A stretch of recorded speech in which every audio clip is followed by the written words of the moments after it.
It's 3:15, and that means it's time for The Real Deal with Bill McNeil. That's right. Welcome once again to The Real Deal with Bill McNeil. I'm your host, Bill McNeil, and you're probably wondering exactly what is the real deal today. Hey, good question. Welcome back to Thinking Critical. This is Wes. Now, yesterday we did the forecast for DC Comics moving into 2021. We're going to do the same thing here today for Marvel Comics. We're going to lay out the best case scenario for Marvel this year. We're going to lay out the worst case scenario, kind of talk about them a little bit, how these things could happen, talk about that. Then we'll lay out the most likely scenario for Marvel Comics moving into 2021. Are they going to see growth? Are they going to be losing readers? We shall see. Now, here with me to talk about that is El Percherino himself, the Poobah of Comics. Perch, how you doing? I'm doing great. Thanks for having me on, and looking forward to talking about this. Absolutely. Had a lot of fun talking about DC. Ready to do Marvel, but before I do that, if you haven't subscribed to the channel, subscribe, hit the bell for notifications, give us a thumbs up if you enjoyed this, give us a thumbs down if you don't. Either way, we want to hear your thoughts as far as Marvel Comics into 2021. Are you a bull? Are you a bear? Do you think it's going to be good times? Let us know. Now, let's see what I've got lined up for the best case scenario for Marvel Comics in 2021. The best case, we know they're going to lose some people. Disney's been laying off a lot of people. They kind of do it in waves. They haven't got to Marvel Comics yet. The best case scenario for Marvel Comics is they retain their core executives and an editorial staff. We saw what happened over at DC Comics. They've been having a lot of issues as far as production. Hasn't happened over at Marvel yet. That would be the best case for them. There is room for more X-Men. We've already got, Sword has already launched. We've got Way of X. We know there's a big election event coming up in 2021. Feels like they are watering down X-Men to a large degree. Ten of Swords, pretty divisive. We'll see if people maintain their enthusiasm for Jonathan Hickman's X-Men Head of X run over there as far as Reign of X. Nick Spencer's Spider-Man. Hopefully it doesn't stall out. It feels like right now he's in a good spot with Last Remains, but he is stretching it out. The story didn't really end. This last issue that he did, I don't know that he was even pertinent or necessary, but we did learn why Norman Osborn decided to intervene. Another big thing as far as their best case scenario, the Disney Plus content as far as Star Wars starts gaining fan confidence. Star Wars should be a juggernaut for Marvel Comics, and it just is not. I cannot explain it. I don't think they have really the right talent on it, but I think if the Disney Plus Star Wars stuff can get people confident that Disney is making good Star Wars again, maybe they'll peek over at Marvel Comics and go check those out, maybe get the numbers up. Specifically, High Republic, Disney is going all in on High Republic on all platforms. Obviously, the comic books would like to see a bump from that. We do have some indications that might be the case, at least initially. And then if they can poach some established DC creative talent, we know DC has shrunk down the line. They're going with cheaper talent, putting some of the more established talent on the back burner, no longer exclusives. If they can go out there and grab the right talent here and there and put it with the right character, I think that could really help Marvel in 2021. The thing that DC has had on Marvel for quite some time is that I think at the very top, they have just been slaughtering them as far as the quality talent of writers and specifically the artists. If they can start bringing some of that talent over to Marvel, I think that would be great for them for the year 2021. Yeah, I think it's funny looking at this chart because in many cases, best case scenario for Marvel, maybe not the best case scenario for the readers and the fans, but definitely for Marvel. I mean, I know that if you're at Marvel right now and you're at a senior management position, you're praying that first one is true, that your job is going to be safe and that you're going to hell, if you're an editor, you're probably just really hoping that there's going to be a raise for you in the near future. I'm sure that's probably in your mind. But, it definitely, as we move into what is highly likely in the next 8 weeks or so for there to be some significant layoffs and some removals at that top management level, that's definitely going to be on some people's minds. So, yeah, they're hoping that that's the case. They're going in high on X-Men. We have Rebirth, which is a kind of a big, event that's going to happen with some of the other titles around Avengers and a lot of those books coming out in the late spring, early summer. So you're hoping that, all these events that many of them seem to be colliding right around May to June are going to, get interest and that people are going to buy them. With Spider-Man, Marvel definitely wants more Spider-Man activity. They see Spider-Man as a major character, and I think they want to promote him a little bit. I think there probably is concern at Disney why Venom is outselling Spider-Man in many cases. It's a bigger title for them that they want to do some things with, so they would like to see that go somewhere. And then I'm totally with you on Star Wars. I mean, Star Wars is a case where there's signs of definite optimism for Star Wars within Disney. The Mandalorian has become popular. It's shown a model for how Star Wars movies and shows can be done. They're obviously going to expand that with the Boba Fett show and, talk of Obi-Wan and some of these other Disney Plus content being done and in same style as Mandalorian. So that's good news. So now can they get the comics and other things to align? Makes sense. And then, the DC creative talent is an interesting one. There's fewer jobs now than there used to be in the comic industry as a whole. So can Marvel get the right people? Or there's a lot of bitter rivalries, especially within the executive and the editorial staff between the two companies. So even though there's some DC creative talent available, are they going to be willing to listen? It was very surprising for me in a good way that Brett Booth got position over at Marvel to do this stuff with X-Men. He's obviously very talented, but for a long time they just wouldn't talk to him. So that's a good sign. I hope that continues. So are there any other things that you think are good market indicators that this is going to be a bang out year for 2021 that you're going to be kind of keeping an eye on that maybe didn't make my list, but you personally think are part of a best case scenario for Marvel Comics?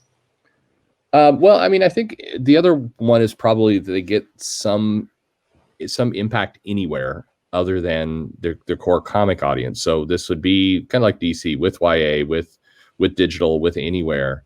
Marvel puts a lot of noise toward we want a new audience. We want to attract new people. We need new readers.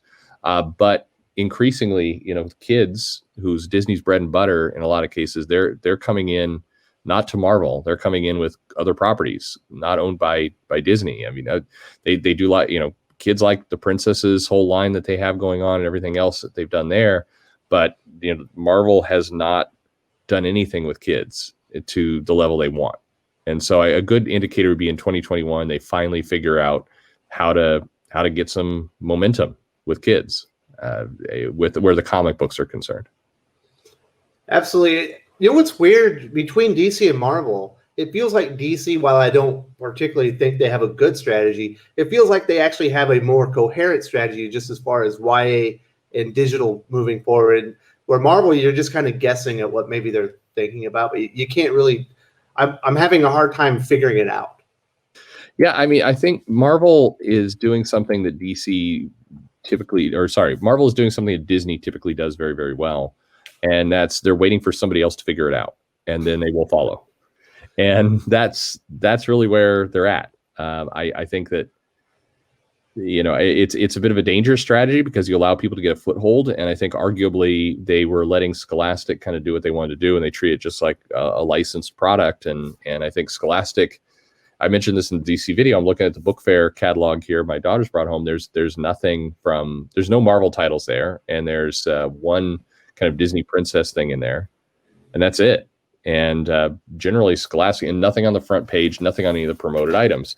Everything here is something that's either directly from Scholastic, or there's some Pokemon stuff, there's some manga stuff showing up in here, but nothing from the people you'd expect. There's even there's some Random House stuff in here. It's interesting. It's interesting to see this new battleground completely avoid the traditional comic book companies. So let's move to the worst case scenario, the things that we're going to see if this is going to be a terrible year for Marvel Comics in 2021. If Disney just guts the comic division and outs almost all the senior staff, similar to what's happened over DC Comics, if Disney does that to Marvel, that would be a very bad sign for the company. If Donny Cates hits a creative wall or just decides he doesn't need to be at Marvel anymore, that would be awful, because if you look what he's doing with Thor and Venom, not traditionally their tentpole A-list comic characters, he has them outselling almost everything right now. His King in Black is absolutely going to be huge. It's a huge moneymaker. Donny Cates is doing a lot of heavy lifting for Marvel Comics, and they absolutely cannot afford for him to take any, decide to leave or just hit a creative rut where maybe he isn't creating his best comics. Yeah. If their event schedule just starts to burn customers and retailers out, and I think we've already seen some signs of that potentially. We haven't seen everything they're going to do with events in 2021, but I will be shocked if they don't do at least 6 major events, maybe even more. And every event seems to have more tie-ins than the last, and we shall see.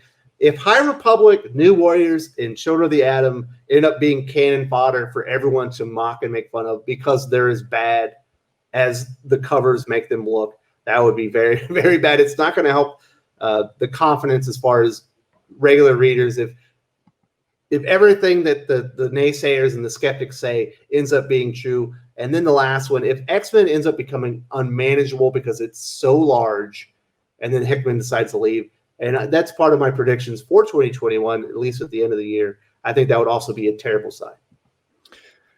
Yeah, I think, again, like the other one, I think Disney gutting their senior staff might not be a terrible thing for them. I think there's a lot of people who are hanging into their jobs there who've been there for a long time and arguably are keeping a lot of new talent, new ideas out. So, I mean, as a fan and maybe even for the strength, I would say that top one, I mean, it cuts different ways. If they start to run into a lot of people downstream in the company who, keep the lights on, that's going to be a huge problem. But, arguably one of the stronger things that could happen for the company is at least some of that senior staff exits. So I'm absolutely, yeah. Some of the staff exiting is a good thing, but a complete overhaul where you're bringing in entirely new leadership or people that haven't been in those positions would absolutely, it can be a shock to the system, to any team, and completely shut down production for months.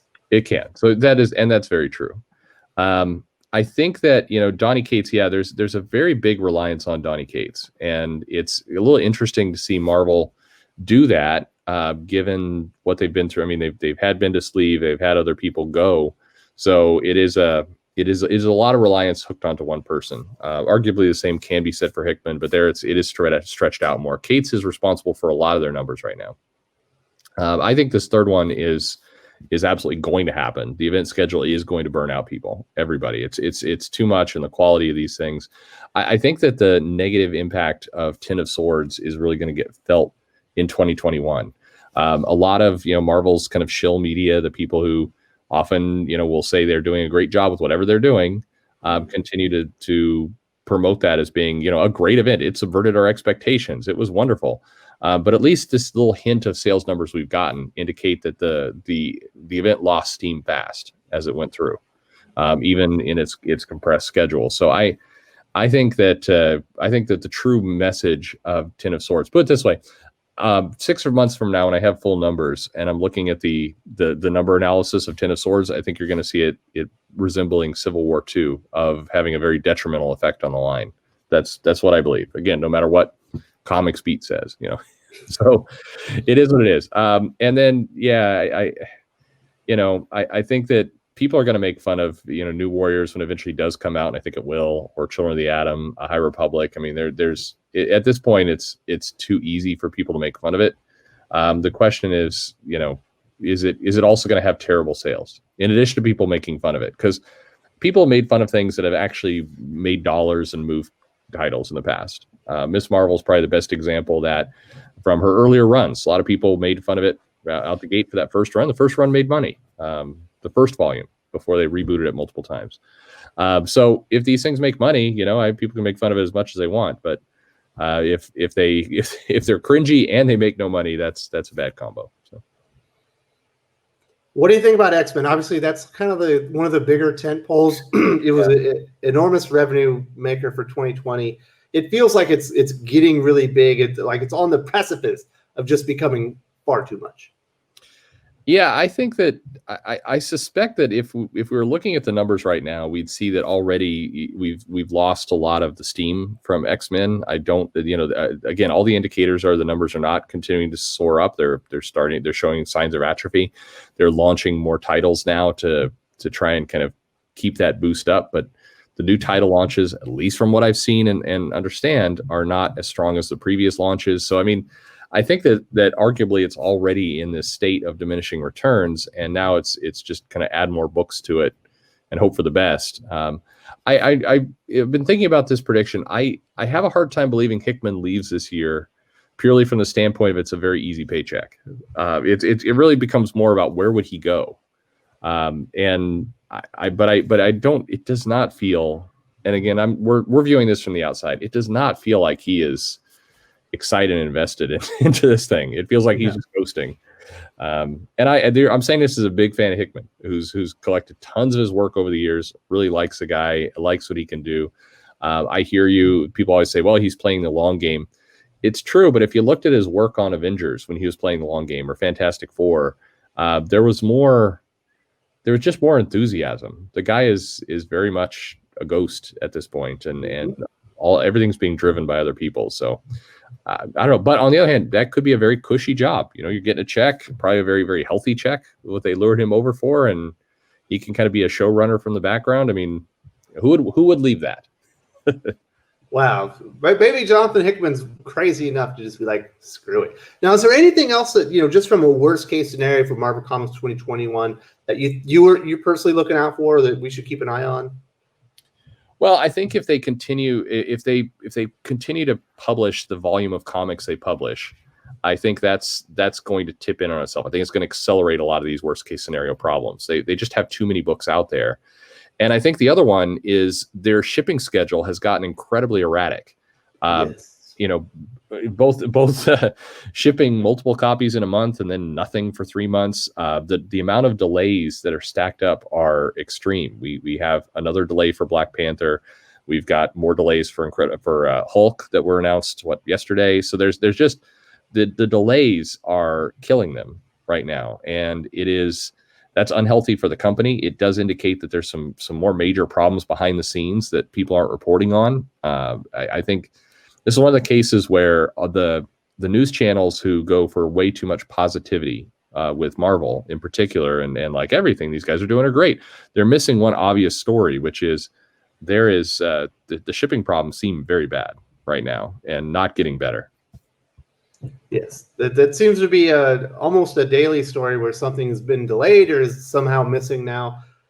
Now let's move into the most likely scenario. We kind of talked about it yesterday on the DC Comics forecast.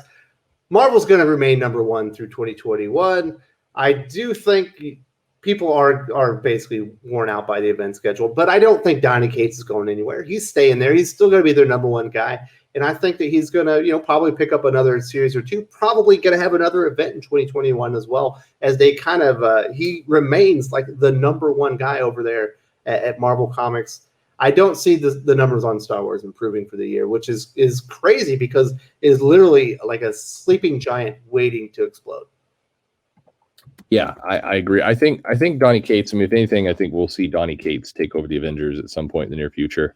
I think he's going to be. I think Marvel's going to really want Avengers to be like the X-Men. They're going to want to have those two tent poles up, and inside the company, it's the Spider-Man books, it's the Avengers books, it's the X-Men books. Is kind of how they view the different segments of the company.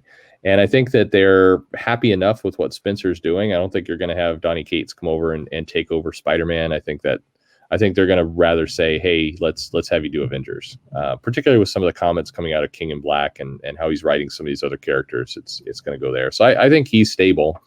I think that you're right. They're definitely going to stay number one in the company or in comics. That's a foregone conclusion that they will.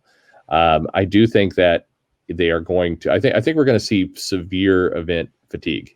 And I think that's going to be a noise that's not just going to be said by a couple fans, but a lot of people are going to say you're doing too much. And I think overall, you're going to see their comics shed somewhere between 10 to 15,000 copies on average. So if you took all the Marvel comics, what they're selling every month, I think they're going to shed another 10 to 15,000 across the board. And you're just going to see their overall kind of average comic drop in sales. I think that's very, very likely.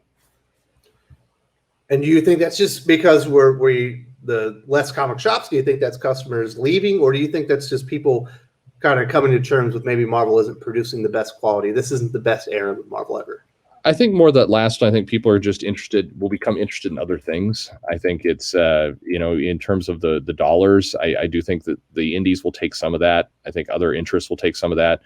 And I think I say that because if you look at the relaunches and you look at the law of diminishing returns, the titles are all on this downward slope, and there aren't a lot of new books coming in that are kind of putting up big numbers and holding them. Everything very quickly goes down, including a lot of the internet darlings. I mean, a lot of the X books are dropping quicker than I think you would expect or hope. And so every progressive year, the numbers just seem to be softening, and then they're made up for in events.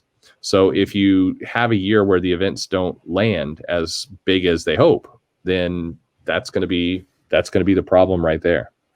I can tell you the most likely scenario on that X-Men election event. Yeah. Thinking Critical is going to try and would skip it if he could. I'll probably have to cover it for the channel, but it's going to be begrudgingly, because I can't think of an idea more boring than that one. I do not want to see an election. I don't want to see Marvel's take on the election and all the terrible puns we're going to get around fake news, and it's nobody wants them. I don't know why in the world this would be a good idea for anyone with the exhaustion of what we've gone through in the country with all the rest. The idea of turning that into a comic storyline is just it's not meta, it's not funny. It's what do you want to do a nice year-long storyline on a pandemic too while you're at it? Like let's just exhaust everybody with things. Just have Tony Stark realize that the X-Men are evil right now. Avengers versus X-Men, let them fight it out for you. That'd be fun. Yeah, I mean, I have to believe we're getting that. I think that you're going to get, this kind of reformatted Avengers with whoever's at the helm. I just can't see Jason Aaron being that person. But I think Marvel can't help themselves. They want to do cutesy things. We've got this Phoenix tournament going on right now within the Avengers. The odds-on favorite is Moon Girl getting the power of the Phoenix. She's in the Phoenix tournament.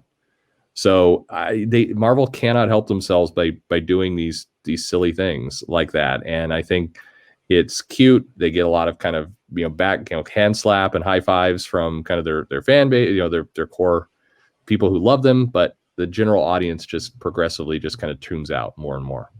It's called a big old eye roll. A big old eye roll. Yeah. So I'm with you, there's some really good stuff going on at Marvel right now, specifically Daredevil. Really enjoying Venom and some of the other titles. Hellions is off the hook, but there is a lot of subpar material coming out of Marvel, and I do not see that changing in 2021. No, I don't either.